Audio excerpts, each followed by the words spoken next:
തലേ ദിവസം അരി അരച്ച് വെക്കാതെ തന്നെ ഉണ്ടാക്കാൻ പറ്റുന്ന നല്ലൊരു വെള്ളപ്പ റെസിപ്പിയാണ് കേട്ടോ ഈ കാണിക്കുന്നത്. അതിനായി 1 ഗ്ലാസ് പച്ചരിയാണ് ഞാൻ എടുത്തേക്കുന്നത്.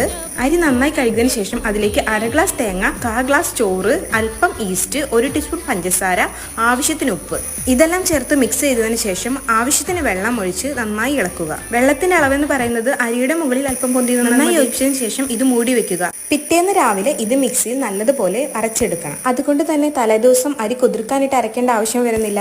മിക്സിയിൽ അടിച്ചെടുത്തതിന് ശേഷം 1 മണിക്കൂർ നേരത്തേക്ക് ഇതൊന്ന് റെസ്റ്റ് ചെയ്യാൻ വെക്കണം. മാവിന്റെ പരുവം ഈ ഒരു കൺസിസ്റ്റൻസി മതി കേട്ടോ. ഒരുപാട് ലൂസ് ആവുകയും വേണ്ട, ഒരുപാട് കട്ടിയാവുകയും വേണ്ട. റെസ്റ്റ് ചെയ്യാൻ വെക്കുന്നത് നോർമൽ ക്ലൈമറ്റ് ആണെങ്കിൽ പുറത്ത് വെച്ചാൽ മതി. എന്നാൽ തണുപ്പുള്ള സ്ഥലങ്ങളോ മഴയുള്ള പ്രദേശങ്ങളോ ആണെങ്കിൽ റൈസ് കുക്കറിൽ ഇറക്കി വെക്കുകയാണ് നല്ലത്.